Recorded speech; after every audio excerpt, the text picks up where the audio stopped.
안녕하세요. 자영업을 하고 있는 40대 여성입니다. 어머니와 제가 일을 나가면 집에 혼자 남아 계신 아버지께서는 늘 심심해 하셨는데요. 사연 채널을 소개시켜드린 후부터는 심심하지 않다고 좋아하시네요. 더 이상 집에 혼자 있는 것이 싫지 않다면서요. 행복해 하시는 아버지를 볼 때면 아직도 우리 가족이 화목하게 산다는 것이 꿈만 같습니다. 한편으로 불안하기도 하고요. 행복을 잡는 것은 뜬구름을 잡는 것처럼 매우 어려운 일이지만 불행이 찾아오는 건 한순간이니까요. 기억도 안 날 만큼 어린 시절부터 시골에서 자랐습니다. 집안 대대로 고구마 농사를 짓는 아버지 때문이었죠. 덕분에 한글을 떼기도 전 흙에서 꿈틀거리는 지렁이와 같이 놀기도 하고 아버지를 도와 고구마를 수확하는 것을 돕기도 했었어요. 아버지께서는 그런 저를 예뻐하셨고요. 아버지는 해가 뜨기도 전 제일 먼저 일어나 작업복을 입으시고 밭으로 향하셨어요. 아버지가 밭으로 출근을 하시면 어머니도 덩달아 바빠지셨습니다. 아버지와 인부들이 드실 새참을 만드셨거든요. 되면 어머니는 1시간 동안 만든 음식을 정성스레 보자기에 싸 아버지에게 전달해 주셨습니다. 그렇게 어머니가 주신 새참을 먹고 나면 아버지께서는 또 해가 저물 때까지 일을 하시고 제일 늦게 집으로 들어오셨고요. 하지만 가끔 아버지가 끝나는 시간과 학교가 끝나는 시간이 맞물리면 같이 집으로 올 때도 있었습니다. 어릴 때는 경운기를 끌고 오는 아버지를 보면 반가웠지만 교복을 입기 시작하면서부터는 그런 아버지가 창피하게 느껴질 뿐이었네요. 멀끔한 정장을 입고 승용차를 몰고 오는 친구들의 아버지와 달리 저희 아버지는 항상 허름한 작업복 차림에 흙으로 범벅이 된 경운기를 끌고 오셨으니까요. 할아버지 때부터 쓴 경운기는 느린 주제에 시끄러운 소리를 내었는데요. 그게 너무 창피하더군요. 주변 사람들이 모두 경운기를 타는 저 아버지를 보는 것 같은 기분도 들었습니다. 그래서 생각했어요. 차라리 고구마 농사가 망해서 아버지도 다른 친구들의 아버지처럼 양복을 입고 출근을 했으면 좋겠다고요. 사춘기 못된 반항이 뿐이었는데 하늘은 글쎄 제 소원을 냉큼 이뤄주시더군요. 여느 때와 같이 문을 열고 집으로 들어가는데 그날따라 집안 공기가 조금 이상했습니다.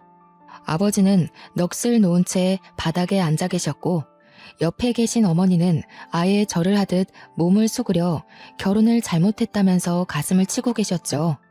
주변을 돌아보니 TV며 가구까지 보이는 가구에는 전부 다 빨간 딱지가 붙어 있었습니다. 4인용 의자가 놓인 식탁 앞에 서 있자 어머니가 한 말씀 거두셨고요. 정연아, 우리 이제 길거리에 나앉게 생겼다. 글쎄 잘난 네 아버지가 도박한 친구가 불쌍하다면서 냉큼 보증을 섰지 뭐냐. 그것도 자그마치 3억이나 되는 돈을. 돈 나올 구멍이라고는 그나마 네 할아버지가 물려준 밭에서 나오던 고구마밖에 없었는데 이제 우리는 뭘 먹고 사니? 원래도 마음씨 좋기로 마을에서 유명하던 아버지는 친구가 빚더미에 앉아 이혼 위기에 처하자 무척 안타까워하셨는데요. 빚보증은 절대로 서면 안 된다는 엄마의 말씀을 무시하고 홀랑 친구의 빚보증을 서주신 것이죠. 아버지는 무조건 친구를 믿었고요. 하지만 어머니의 예상처럼 아버지가 빚보증을 서자마자 아버지의 친구는 그대로 야반도주를 해버린 것이었죠. 그 후 아버지께서는 어떻게든 고구마 밭만은 지키려고 노력을 하셨어요. 하지만 3억이란 큰 돈을 구할 수 없었던 아버지께서는 어쩔 수 없이 할아버지 때부터 지켜온 고구마 농장이 다른 사람 손에 넘어가는 것을 보고만 있어야 했네요.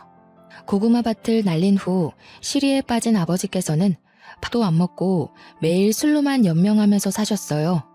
학교가 끝난 후 집에 가보면 거실에는 언제나 초록색 소주병이 굴러다녔습니다. 그 옆으로는 얼굴이 벌개진 아버지께서 술에 취해 주무시고 계셨죠.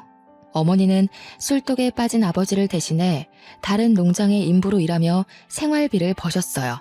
하지만 그마저도 오래 가지는 못했고요. 아버지의 반대가 심했거든요. 신랑은 하나밖에 없던 땅 날려서 맨날 잠도 제대로 못 자고 있는데 아내라는 인간은 다른 집 농사를 도와주면서 돈을 벌어? 당신 지금 나 무시하는 거야? 돈도 못 벌고 친구한테 땅이나 날린 등신 같은 놈이라서 무시하는 거냐고. 그게 아니면 당신이 어떻게 연말 김씨 농장에 가서 일을 할 수가 있어? 왜? 김씨 농장 고추가 풍년이라 삭값도 많이 받았다던데. 밭도 날리고 돈도 못 버는 신랑 버리고 김씨네로 재혼이라도 하려고? 왜? 많고 많은 일 중에서 김씨 농장 고추나 따나 했더니 속셈이 따로 있었던 거야. 늙은 영감탱이랑 재혼할 바에는 젊고 돈도 많은 김씨한테 가기로 마음먹은 거지. 왜? 내가 당신 마음을 꿰뚫어서 할 말이 없나 보지? 정 김씨랑 합치고 싶으면 내 밭이나 찾아놓고 가. 나는 뭐 좋아서 땡볕에서 하루 왼종일 고추나 따는 줄 알아? 다른 남자 밑에서 일하는 게 싫으면 당신이 나가서 돈이라도 벌어오던가. 친구한테는 3억도 빌려줄 만큼 마음 넓으신 분이 돈도 못 버는 남편 덕분에 피부가 까매지도록 일한 아내한테는 왜 이렇게 야박하나 몰라? 바다 같은 마음은 다 친구한테 퍼나르고 남은 건 빚밖에 없는 양반이 뭘 믿고 이렇게 떳떳한지. 나였으면 창피해서라도 열심히 일할 텐데 당신 같은 남자랑 사는 내 인생이 불쌍해. 뭐야? 이 여편네가 누구 덕분에 이날 이때까지 편하게 산 줄도 모르고. 편하게 살아? 누가? 내가? 잠도 못 자고 손가락이 구부러지도록 새벽부터 일어나서 음식 싸는 게 호강하고 산 거냐? 어머니와 아버지는 하루가 다르게 싸움을 하셨습니다. 몸싸움을 하지는 않았지만 어머니와 아버지의 사이는 급격하게 나빠졌어요. 몇 날 며칠을 싸우던 아버지가 먼저 어머니에게 제안을 하셨고요. 서울에 가자고 말이에요. 어머니 또한 아버지와 싸울 바에는 같이 서울로 올라가서 사는 게 낫다고 판단하셨죠. 시골집을 판 돈이면 제법 괜찮은 집에 살 수 있을 거라고 생각을 했습니다. 하지만 서울의 집값은 생각처럼 호락호락하지가 않더군요. 제일 싼 모텔방에 지내며 괜찮은 집이 있나 찾아보았지만 저희가 가진 예산으로는 역부족이었어요. 결국 반지하 방으로 들어갔고요. 서울로 올라온 후 아버지는 삼시세끼 마시던 술도 끊고 열심히 살려고 했습니다. 일자리도 열심히 구하셨죠. 하지만 농사 말고 할 줄 아는 게 없었던 아버지가 일자리를 구하는 건 어려운 일이었네요. 할 줄 아는 것이 없던 아버지는 일용직 노동자로 일을 하러 가셨는데요. 그날 일이 있은 후 아버지가 일자리를 구하는 일은 없었습니다. 아버지는 공사 현상에서 불구가 되셨거든요. 공사 현상에서 떨어진 콘크리트를 허리에 정통으로 맞으신 아버지는 손 쓸 틈도 없이 불구 판정을 받으셨어요. 회사에서는 과실을 인정하며 치료비와 보상금을 주었지만 저희 가족은 한숨만 쉴 뿐이었네요. 회사에서 지급한 금액이 아버지의 인생을 책임질 만큼 큰 금액은 아닌 거잖아요. 아버지가 경제활동을 할 수 없게 된 후 어머니와 집안의 생계 유지는 어머니와 저의 몫이 되었어요. 하지만 어머니는 불구가 된 아버지를 돌봐드려야 했기에 어쩔 수 없이 저는 집안의 가장이 되어야 했습니다. 대학교를 가고 싶었지만 다른 선택지가 없었어요. 그래서 고등학교를 졸업한 후 작은 중소기업의 경리로 일하며 집안의 생활비를 책임졌죠. 하지만 고작 경리로 일해 번 월급은 세 식구의 생활비를 하기에는 턱없이 부족했습니다. 그 후 어쩔 수 없이 기초생활수급자를 신청하게 되었고요. 아버지와 함께 시청에 갔을 때는 부끄러움이 온몸으로 느껴지더군요. 마치 경운기를 타고 집으로 돌아가던 고등학교 생활이 생각날 정도로요. 시청 안의 모든 공무원이 저희 부녀를 쳐다보는 것 같은 착각이 들었는데요. 담당 공무원은 가난은 부끄러운 것이 아니니 너무 고개 숙이지 않아도 된다고 말을 해주었습니다. 그러면서 알면서도 자존심 때문에 지원받아야 하는 것을 놓치는 게 오히려 더 바보 같은 것이라고 설명해 주었어요. 그 말을 듣자 참 안심이 되었죠. 그 후에도 몇 번 더 시청을 찾아갔는데요. 그럴 때마다 담당 공무원은 친절하게 응대해주며 말동무가 되어주었네요. 그렇게 시청에서 공무원과 만났던 우연은 길게 이어져 담당 공무원과 저는 부부의 인연을 맺게 되었습니다. 처음 만날 때만 해도 기초수급자라는 것이 걸려 밀어내려고 했지만 남편은 그런 것까지 보듬어 줄 줄 아는 따뜻한 사람이었어요. 끝없이 이해해주고 배려해주는 남편 덕분에 무사히 상견례까지 올 수 있게 된 것이었죠. 하지만 시어머니는 남편과는 영 딴판인 분이셨죠. 시골에서 복숭아 농사를 짓고 있다던 시어머니는 휠체어를 탄 아버지를 보자 눈살부터 찌푸리셨고요.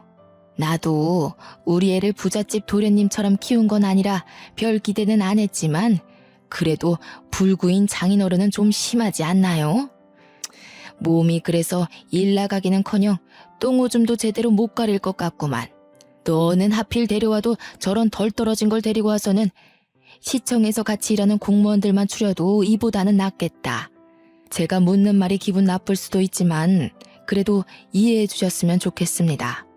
결혼은 일생에 한 번뿐인 중요한 행사인데 남의 집 마당 뼈다귀 주워 먹던 사람과 결혼시키는 건 아무리 그래도 조금 그렇잖아요. 딸 가진 입장에서 제 마음 이해하시죠? 다리가 저러니 일은 못할 테고 생활비며 돈은 어디서 구해오시나요? 기초수급자는 아닐 거 아니에요. 기초수급자라는 말을 듣자 숨이 콱 막혀왔어요. 어머니와 아버지도 같은 마음이셨는지 시어머니의 물음에 제대로 대답하지 못하셨고요.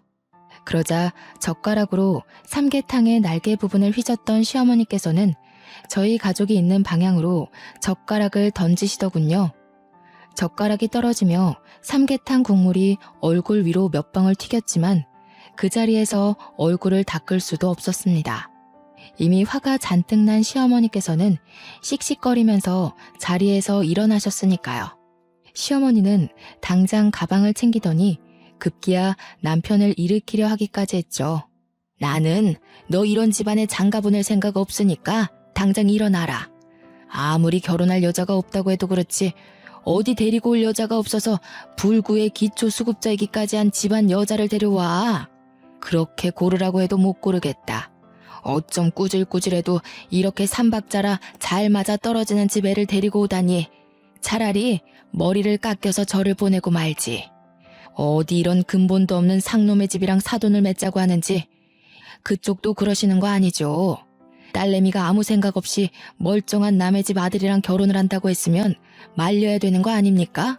기초수급자가 뭐 그리 잘난 게 있다고 뻔뻔하게 휠체어까지 밀고 들어옵니까? 왜요? 우리 아들 데려다가 그쪽 남편 똥오줌 가리는 머슴으로 들이려고요? 창피하게 진짜 왜 그래?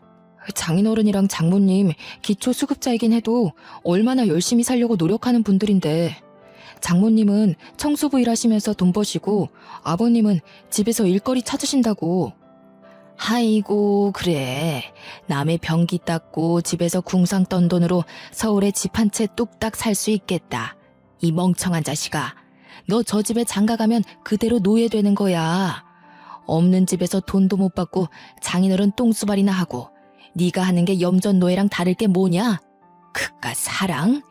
지금이야 눈 뒤집혀서 다 감당할 수 있다고 해도 그게 몇 년이나 갈 것 같냐?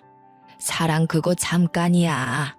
서울 깍쟁이로 한평생 살아오던 나는 왜 지금 시골 촌구석에서 복숭아 농사나 짓고 있는데?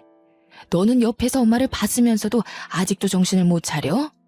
그럼 이미 임신했는데 어쩌라고? 뱃속에 생긴 애 지우기라도 할까? 여자한테 잡혀 사는 호구가 어디 있나 했더니 그게 내 아들이었어. 정신 차려 이거사. 수박 안에 씨도 없는 자식이 어떻게 애를 가지게 해? 너 지금 저 불려시 같은 거한테 속고 있는 거야. 시어머니께서는 기어코 못 믿겠다면서 유전자 검사를 해보자고 제안하셨어요. 막무가내로 나오는 시어머니 때문에 저는 임신한 지 3개월 만에 유전자 검사를 하게 되었고요. 결과는 당연히 남편의 아이가 맞았습니다. 그걸 보자 시어머니께서는 발목을 잡혀도 단단히 잡혔다면서 통곡을 하셨죠. 그렇게 유전자 검사를 한 후 결혼을 허락받음과 동시에 시어머니에게 미운 털이 단단히 박히고 말았네요. 임신을 한 탓에 결혼식을 조촐하게 치러줬어요. 하객 또한 가까운 가족들만 모시고 했고요.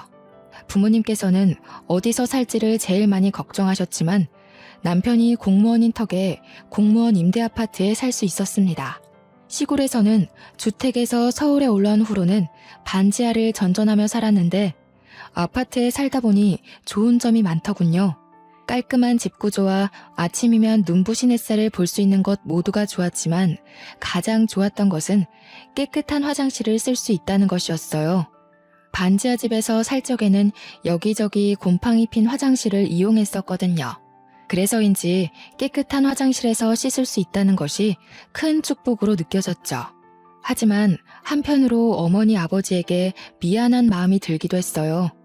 어찌되었던 어머니 아버지는 아직까지도 대낮에 햇빛조차 간신히 들어오는 반지하 방에서 살고 계시는 거잖아요.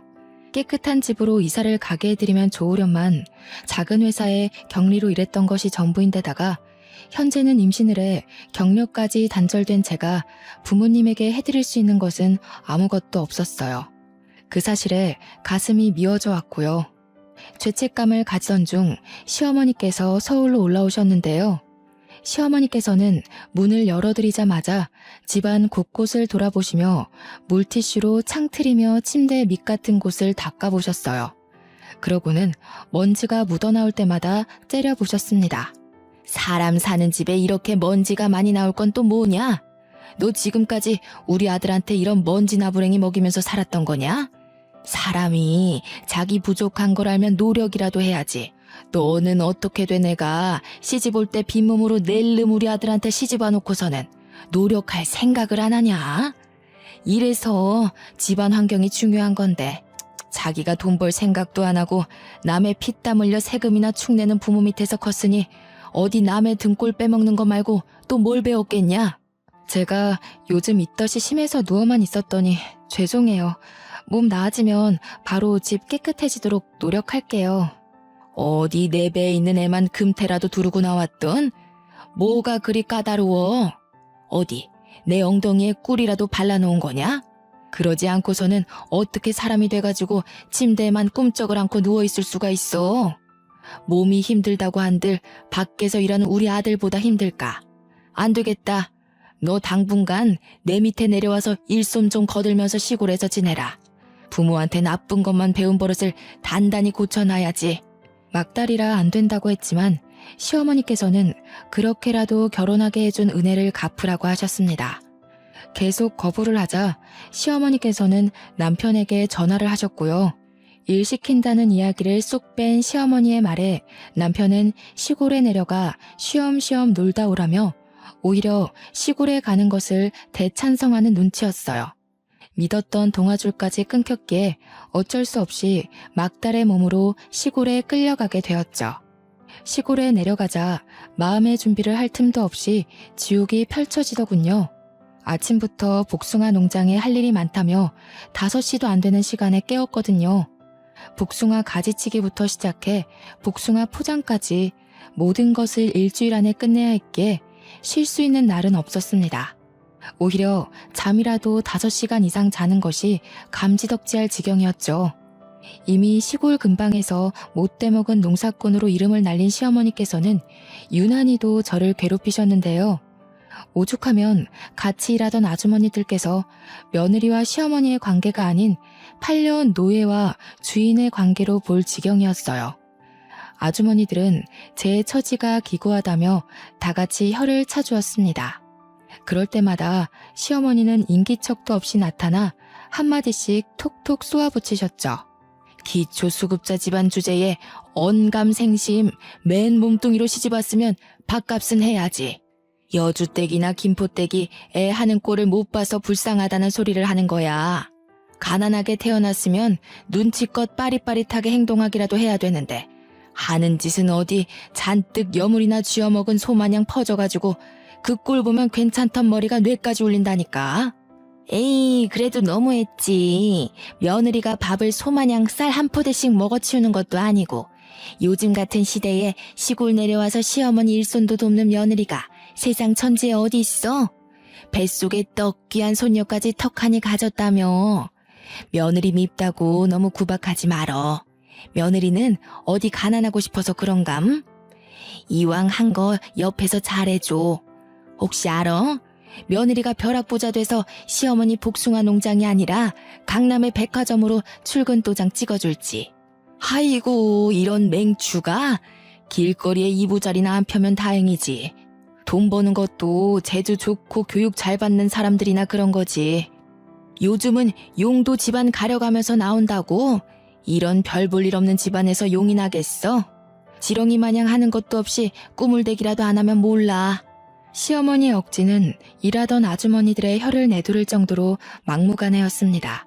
하지만 시어머니만큼은 여전히 자기가 무슨 잘못을 했는지 모르는 눈치였어요.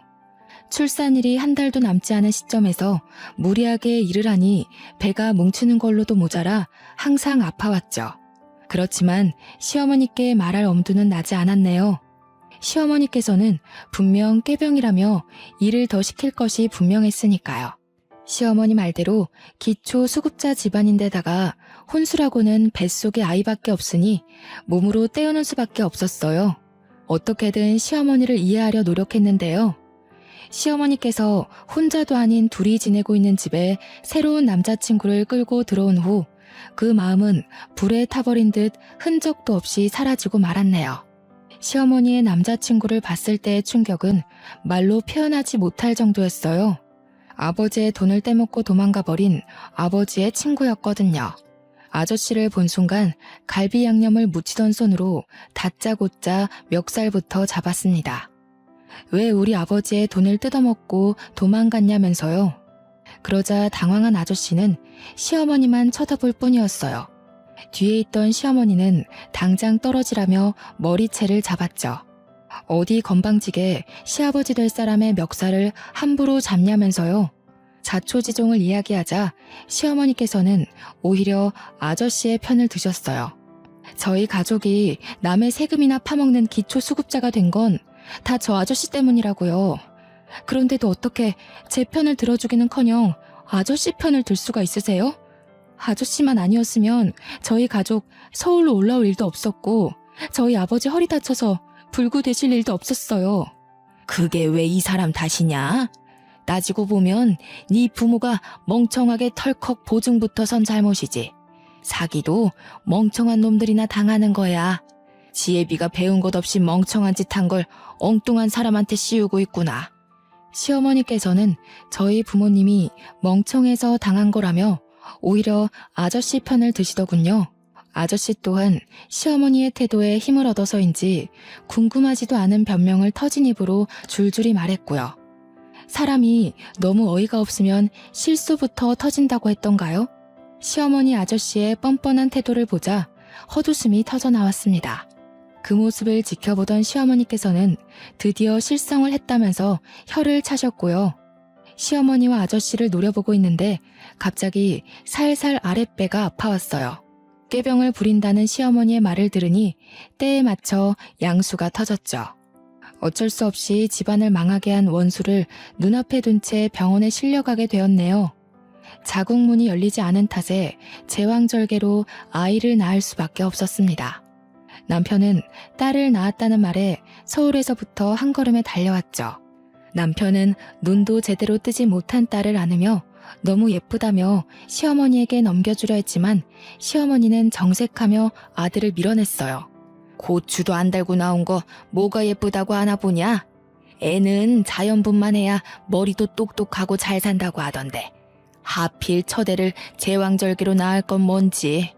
에휴, 보나마나 지혜미 닮아서 멍청하기만 하겠지. 예, 너는 살림 미천 낳아놨으니 몸조리 다 하면 아들이나 하나 더 낳아라. 쓰레기장에서 주워왔어도 저도 암탉이라고 애는 낳을 수 있으니 아들도 금방 낳겠지. 너도 바보처럼 자꾸 애한테 정주지 말고. 손자놈 태어나면 질투할 게 뻔한데 벌써부터 오냐오냐 하면서 버릇 나쁘게 길들이지 말어라. 시어머니는 딸아이가 꼴도 보기 싫다는 듯 굴었지만 남편은 그저 자기 자식이 태어났다는 것만으로도 좋다며 해벌쭉 웃음을 지었어요. 그 모습을 본 시어머니는 한숨을 푹푹 내쉬었고요. 그러고는 남편에게 몇 푼 되지도 않는 공무원 생활을 때려치고 시골로 내려와 같이 복숭아 농사나 짓자 하더군요. 반대했지만 민원인으로 스트레스를 받던 남편은 시어머니의 제안을 수락했습니다. 청천벽력 같은 소식이었어요. 아이만 낳으면 서울로 돌아갈 수 있다는 생각 하나로 이악 물고 버텼는데 이 지옥 같은 곳에서 계속 살아야 되는 거잖아요. 딸아이와 함께 서울로 올라온 후 남편을 설득하기 위해 노력했죠. 하지만 남편은 집에서 신랑이 벌어다주는 돈으로 편하게 사는 사람은 자기 마음을 이해하지 못한다면서 오히려 타박을 하였네요. 그러면서 자기는 기초생활수급자인 부모님을 둔 것도 이해해 주었으니 이 정도는 그냥 덮고 넘어가자고 했고요. 시골에서 내려온 후로는 시어머니 댁에서 살게 되었습니다. 남편은 공무원 옷을 벗고 난 후 밀린 잠을 다 자는 듯 12시가 넘어서야 간신히 일어나 점심을 먹었어요. 남편의 수면 시간은 서울에 살 때보다 늘어났지만 저는 그 반대였네요. 아이에게 모유를 먹이고 아침 준비를 하고 농사일을 거두려면 6시에 일어나는 것도 벅찼거든요. 한숨도 자지 못하는 것도 꼭두 새벽부터 일을 하는 것도 모두 다 힘들었지만 정말 힘든 것은 따로 있었어요. 아버지를 기초수급자로도 모자라 불구로 만들어버린 아저씨와 같이 사는 일 말이에요. 시어머니께서는 아예 아저씨와 결혼이라도 할 것처럼 굴며 얼마 전부터는 살림까지 합치셨죠. 처음에는 미안한 기색을 보이며 설거지라도 하려던 아저씨는 어느 순간부터 시아버지 노릇을 하며 여기저기 부려먹었습니다. 이제라도 돈을 갚으라고 말을 해도 배째라는 식으로 굴며 자신도 알거지라고 말을 하더군요. 그러면서 오히려 자기한테 감사의 인사를 하라는 말까지 했어요. 자기 때문에 기초수급자가 돼 나라 돈을 받으면서 편하게 사는 거라면서 말이에요. 기가 막히고 코가 막혔습니다. 아저씨의 등장은 가뜩이나 가시밭길인 앞길의 장애물 같은 존재였죠. 오히려 복숭아 농장에서 일을 하는 것이 휴식처럼 느껴질 정도였고요. 아이가 돌이 지나고 5살이 될 때까지 시골에서의 삶은 고단함의 연속이었어요. 그러던 중 서울에 계신 어머니께서 제가 있는 시골로 내려와 살고 싶다는 이야기를 하셨습니다. 서울 반지하에서 햇빛도 못 보면서 살 바에는 차라리 시골로 내려가 햇빛이라도 보면서 살고 싶다는 것이 어머니의 의견이었어요. 저 또한 어머니의 의견에 동의를 했고요. 그래서 시댁이 뒤집히는 일이 있더라도 꼭 부모님을 시골로 모셔오리라고 생각을 했어요. 시댁으로 가 부모님을 모시고 오겠다고 하자 남편과 시어머니는 펄쩍펄쩍 뛰면서 반대를 했네요. 아니, 너는 생각이 있는 거냐 없는 거냐? 지금도 일손이 없어서 죽겠는데 몸뚱이도 성취하는 내 부모 내려와 봐라. 우리 농장 일은 누가 하나? 가뜩이나 애도 어린데 꼭 장모님이랑 장인어른까지 모셔와야겠어. 두 분이 여기 오시겠다는 이유가 뭔데? 당신들 서울에서 적적하게 살기 싫으니까 내려오겠다는 거잖아. 당신은 꼭 괜히 일을 버려서 사람을 귀찮게 만들어야겠어? 저요. 그동안 걸핏하면 기초수급자라고 걸고 넘어지는 소리 듣고 싶지 않아서 이악 물고 새끼 꼬박꼬박 차려드리면서 농사일까지 했어요.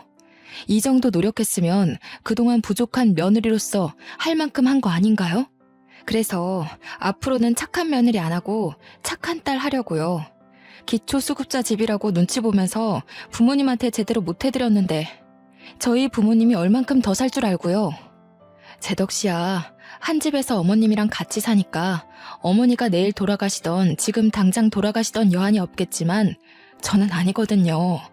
저희 제 효도도 못 받고 내일 당장 돌아가시면 그건 어떻게 보상해 주실 건데요? 어머니가 저희 부모님 대신 저승길 가실 건가요? 아니잖아요. 허락 구하려고 말씀드린 거 아니고 그냥 통보드리는 거예요. 저런 못 배워먹은 게 어디서 목소리를 높여? 시어머니께서는 부모님을 모시고 온다는 소리에 개거품을 물면서 반대를 했어요. 남편 또한 사람이 왜 이렇게 이기적이냐면서 뭐라고 했고요. 아저씨가 본처에게 돌아간 후 극도로 예민해진 시어머니께서는 대놓고 괴롭히면서 부모님이 내려오는 것을 반대했지만 이번만큼은 양보할 수 없었기에 계속 밀어붙였죠. 괜찮은 집이 없으면 어떡할까 걱정을 했지만 시댁과 멀지 않은 곳에 괜찮은 매물이 생겨 부모님을 그 집으로 모시기로 결정을 했죠. 죽어도 차를 빌려줄 수 없다는 남편 때문에 렌트를 해야 했지만 그 정도는 일도 아니었어요. 드디어 부모님을 괜찮은 집에 모실 수 있다는 사실 하나로도 가슴이 벅찼으니까요. 시골로 이사를 온 후 아버지는 매일 4시간씩 나라에서 지원해주는 간병인 혜택을 받을 수 있었습니다. 덕분에 어머니께서도 일자리를 구할 수 있게 되었고요. 어머니가 우연히 일자리를 찾는 것을 알게 된 시어머니께서는 친정어머니를 자기 복숭아 농장에서 일을 하라고 권유를 했어요. 시어머니의 성정을 잘 알기에 당연히 거절을 했죠. 그러자 시어머니께서는 나이도 많은 어머니를 누가 써주겠냐면서 농장에 와서 복숭아 포장이나 하시라고 했습니다. 친정어머니를 시어머니 밑에서 절대 일하게 하고 싶지 않았지만 나이가 많은 친정어머니가 일자리를 찾는 것은 쉬운 일이 아니었어요. 어쩔 수 없이 친정어머니는 시어머니의 농장에서 일을 하게 되었고요. 하지만 시어머니께서는 웬일로 친정어머니에게 삭값도 잘 쳐주시고 인격적으로 대해주기까지 하시더군요. 드디어 시어머니가 변했구나라고 생각했지만 그건 큰 오산이었네요. 시어머니께서는 어머니에게 두둑한 품값을 주는 대신 저의 품값은 아예 주지를 않으셨거든요. 시어머니를 보면서 느낄 수 있었습니다. 사람은 쉽게 변하지 않는다는 것을요. 그렇게 일을 하던 중 버려지는 복숭아들이 신경 쓰이더군요. 상했거나 골맞으면 모르겠지만 복숭아들은 단지 모양이 못났다는 이유로 버려졌으니까요. 그래서 아무 이유 없이 버려지는 복숭아들로 잼을 만들기로 결심을 했네요. 처음에는 재미삼아 만들기 시작해 같이 일하던 아주머니들에게 나눠드렸죠. 복숭아 잼을 드신 아주머니들께서 맛이 일품이라며 칭찬을 해주셨고요. 그 말을 들으니 힘이 저절로 났습니다. 제가 나서서 한 일에 사람들이 긍정적인 호응을 하는 것은 처음이었습니다. 그래서 인터넷으로 복숭아 잼을 팔기 시작했어요. 한 달 정도는 하루에 한두 개만 팔아도 다행이다라고 생각할 정도였지만 입소문을 타서인지 2달이 넘어간 후부터는 도저히 혼자서 감당할 수 없을 정도로 잼은 불티나게 팔려나갔죠. 수입이 괜찮아지자 제대로 해보고 싶다는 욕심도 났고요. 그래서 남편에게 같이 복숭아 잼을 만들어 팔자고 제안을 한 것이었죠. 하지만 남편은 대학도 안 나온 주제에 괜히 일 버리지 말라며 비웃을 뿐이었어요. 시어머니 또한 쓸데없는 짓 할 시간 있으면 당장 농장 일이나 더 하라고 했죠. 사정이 이렇다 보니 복숭아 잼을 파는 것은 그만두어야 했습니다. 하지만 아쉬워할 새도 없었네요. 그나마 건강하시던 어머니마저 쓰러지셨거든요. 복숭아 포장을 하다가 갑자기 쓰러진 어머니는 병원에 누워 계셨는데요. 의사가 말하길 어머니는 뇌졸중으로 쓰러지신 거라고 해요. 깜짝 놀라 하니 의사는 아직 초기이니 병원에 잘 다니고 약만 꾸준히 잘 챙겨 먹으면 괜찮아질 거라 했어요. 괜찮다는 한마디에 금세 눈물이 핑 돌더군요. 깨어난 어머니께서는 별거 아닌 일로 호들갑 떨지 말고 시어머니에게나 잘하라고 말을 했죠. 하지만 몸도 성치 않은 어머니가 병원에 혼자 다닌다는 것은 말이 되지 않았어요. 그래서 같이 병원에 다니자고 약속을 받아낸 후 어머니를 집에 모셔다 드렸고요.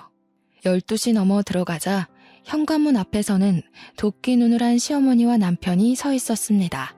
시어머니께서는 바람이라도 난 거냐면서 추궁을 하셨어요. 남편은 여자가 일찍 집에 들어와 집안일을 해야지 어디를 싸돌아다니냐고 화를 냈고요. 시어머니와 남편 모두 오해를 하는 것 같아 병원에서 있었던 일을 말했어요. 그런데 걱정할 거라는 예상과는 다르게 시어머니께서는 등짝까지 때리며 뒷목을 잡으셨죠. 아니 그럼 네 엄마가 뇌졸중이라는 말이냐? 세상에 재수가 없어도 유분수지. 제일 바쁜 날에 이게 무슨 일이람? 그래서 너는 멍청하게 계속 병원에 앉아 있었고 못 사는 집에서 시집을 왔으면 보잘것없는 지엠이 버릴 줄도 알아야지. 멍청하기가 아주 이루 말할 수가 없구나. 너 없으면 농장 일이며 집안일이며 할 사람 없는 거 뻔히 알면서 그걸 알고도 편하게 누워있는 애미 옆에 있다가 와? 그럴 거면 시집을 오지 말고 아파서 갤갤거리는 네 부모 시다 노릇이나 하면서 살았어야지. 너 때문에 여기 피해자가 몇 명이냐? 진짜 너무하세요. 다른 것도 아니고 저희 엄마 아파서 병원 다녀온 건데 그게 그렇게 고가우세요? 아니면 돈도 안 주고 편하게 부려먹던 노예가 도망가서 화가 나신 거예요? 돈도 벌 만큼 버시면서 그렇게 야박하게 나오는 거 아니에요. 어떻게 다른 사람도 아니고 친정 엄마가 아픈데 버리고 오라고 말을 할 수가 있으세요? 그럼 만약에 어머니 아프면 저 사람한테도 어머니 버리고 오라고 말하면 되는 건가요? 돈 쓰는 게 그렇게 아까우시면 괜한 사람 잡지 마시고 집에서 놀고 먹는 거밖에 할 줄 모르는 아들한테 일을 시키세요.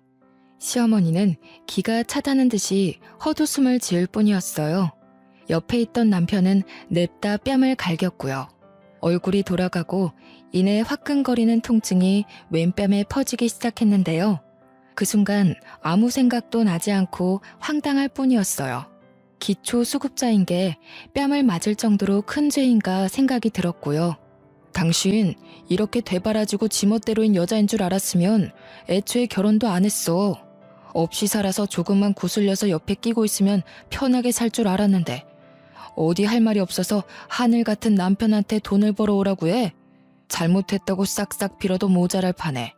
장모님이 그렇게 모시고 싶으면 지금 당장 나가. 나도 당신 아니면 예쁘고 좋은 여자 만나서 새 출발할 수 있으니까. 세상에 예쁘고 착한 여자가 미쳤다고 당신 같은 백수에다가 배 나온 아저씨랑 사냐? 하늘도 하늘 나름이어야 대접을 해주지. 하늘에서 맨날 똥덩어리만 떨어지는데 어떻게 귀하게 대접해주냐? 그리고 요즘에는 땅값이 금값인 거 몰라? 하늘 그거 높아봐야 돈도 안 돼. 나도 이렇게 된 거 당신 같은 사람이랑 못 사니까 깔끔하게 갈라서. 신땀한 헌신이 제 발로 나가준다는데 우리야 아주 고맙지. 당장 내일 중매쟁이한테 전화나 넣어봐야겠다. 우리 아들 곧 혼자 된다고. 혹시나 해서 말하는데 나갈 거면 저 짐덩어리도 같이 데리고 가라. 우리 아들 새장가 갈 때 방해될 수도 있으니까. 시어머니는 딸아이를 가리켰습니다. 오히려 감사했죠. 자기 아들 핏줄이라며 절대 안 내줄 줄 알았는데 딸아이를 그냥 넘겨주다녀. 다음날 친정 부모님 댁에서 눈을 뜨자 홀가분함이 제일 먼저 느껴졌습니다. 더 이상 꼭두 새벽에 일어나 남이 먹을 밥을 하지 않아도 되는 거잖아요. 이혼을 하면 이제 남아도는 것은 시간이었기에 다시 복숭아잼을 만들어 팔기로 마음을 먹었는데요. 메일을 확인하니 어떤 사람에게 연락이 왔더군요. 자신의 농장에서 나는 복숭아로 잼을 만들면 안 되냐면서요. 좋은 기회였기에 당연히 승낙을 했죠. 그런데 알고 보니 그 농사꾼의 정체는 시어머니가 그렇게 싫어하던 앞마을 복숭아 아줌마였습니다. 복숭아 아줌마는 저를 보자 시어머니가 있는데 괜찮냐고 되물었지만 이혼할 사이니 괜찮다고 대답을 한 후 아줌마의 제안을 흔쾌히 받아들였죠. 남편과는 협의 이혼을 하기로 결정을 했습니다. 딸아이가 있었기에 3개월이란 이혼 숙려 기간이 있었는데요. 마음 같아서는 숙려 기간이고 뭐고 당장 갈라서고 싶은 마음이 굴뚝 같았죠. 하루라도 빨리 징글맞은 시댁과 남이 되고 싶었으니까요. 남편은 그 후 마을에서 제멋대로 여자를 만나며 돌아다녔어요.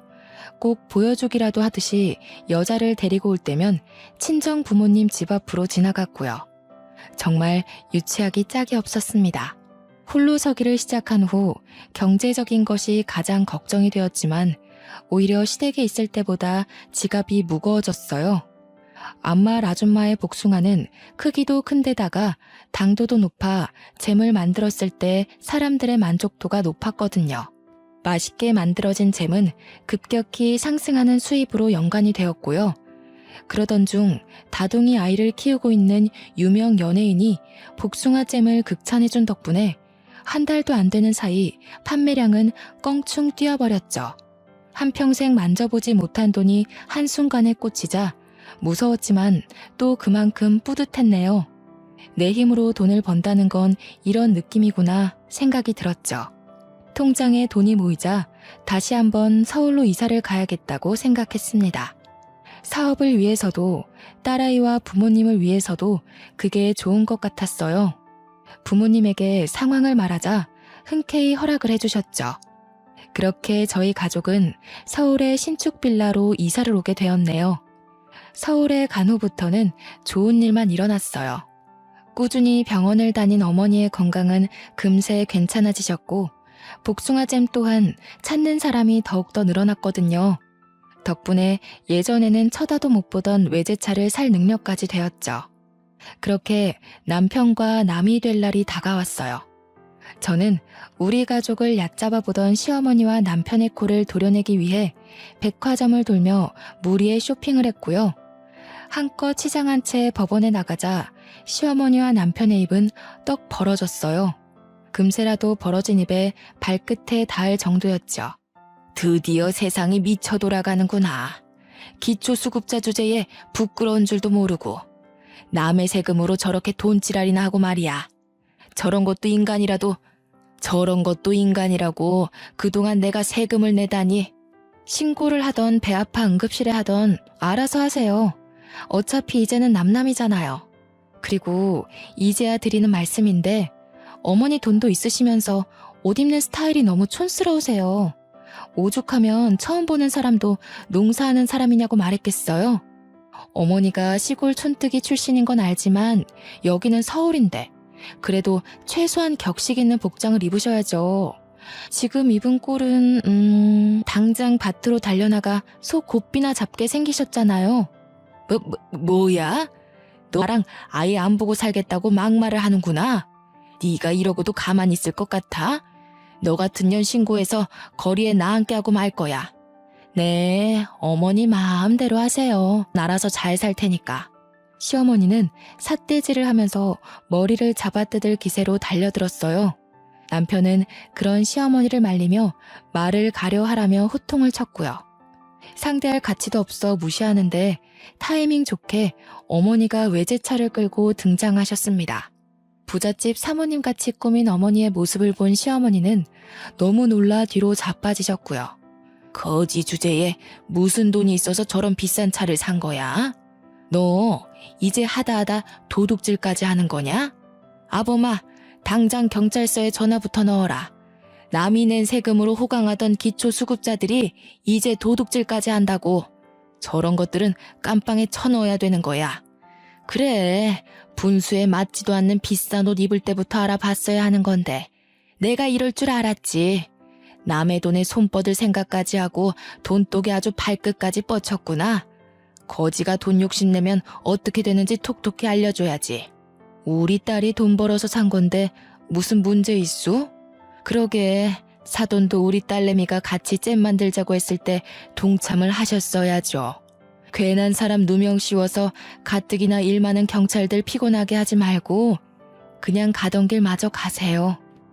복숭아잼 이야기를 듣자 시어머니 안색은 한순간에 퍼렇게 질리셨어요.